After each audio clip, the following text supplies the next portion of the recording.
Hey guys, Josiah here from Aesthetyx Fitness. Today, I'm going to be going over why your chest sucks. Alright, so you've been working out for a couple of years now, your back is nice and wide and thick, your arms are getting bigger, your legs are nice and strong, but for some reason your chest just seems to look incomplete. It looks like it is almost lagging behind, or like it just doesn't look square and full like you want it to. Well, there are two reasons that might be, and I'm going to talk to you about those reasons right now and tell you exactly what you can do about them. Alright, so the first reason your chest might be looking a little small or underdeveloped is unfortunately something you actually can't do anything about, and that is the genetics of where your pec muscle inserts into your sternum. So as I'm sure you've heard, everyone has different muscle building genetics, both relating to how much muscle mass they can put on overall and how those muscles actually connect into the different points on your body, where the muscle turns to tendon and connects into your body. And your chest is no exception. So your pec muscle actually connects up at your shoulder and then sort of fans out across your chest and connects in right at your sternum.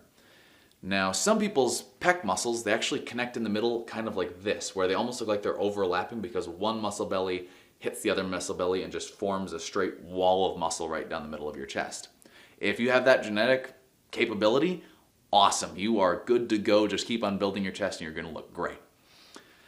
However, a lot of us have what sort of looks like a gap down the middle of our chest where our pec muscles actually kind of connect and tendon into the sternum about a ½ inch apart, sometimes even farther.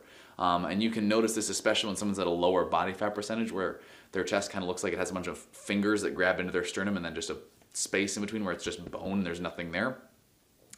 Unfortunately, no amount of inner pec emphasis or chest flies are going to build muscle where you don't have any. It's not physically possible. There's nothing you can do about it.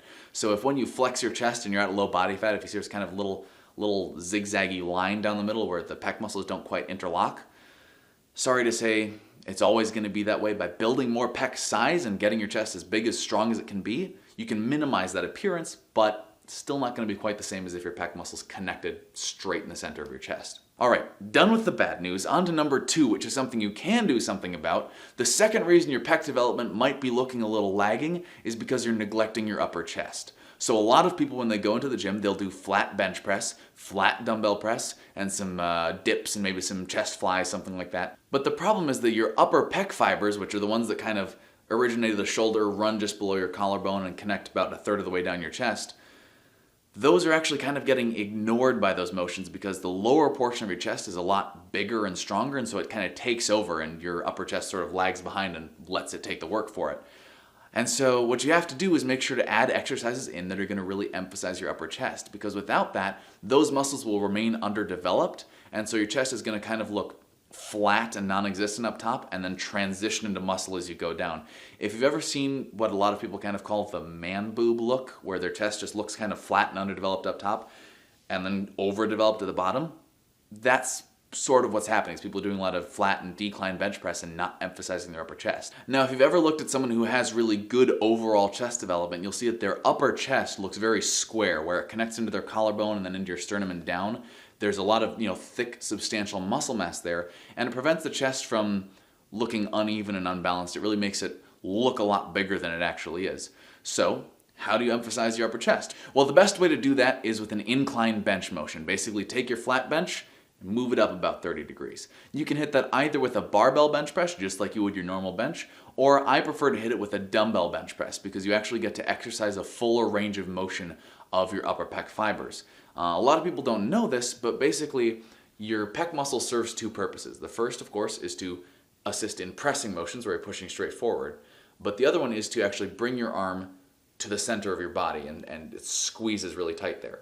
Now, if you put a hand on your pec and feel when you press forward, you feel it activate and kind of tense up, but then if you also take your arm and move it across to the center of your body, you can really feel it tense up because you're both pushing forward and moving in, so it's using both of its functions at the same time. So they actually did an EMG study that showed that your upper pec fibers are actually best activated during an incline pressing motion. So if you're looking for the best all-around upper chest builder exercise, I really do recommend the incline dumbbell bench press, and I really do recommend doing it at the beginning of your workout. Don't wait till the end, till after you're already exhausted and go, oh yeah, I'll hit my upper chest because he said to do that once or twice.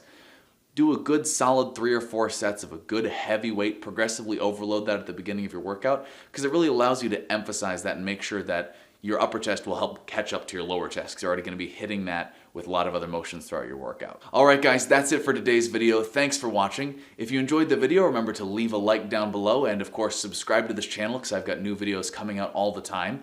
And leave a comment down below with any topics or questions you want me to cover in future videos so that I can help you train smarter and look better.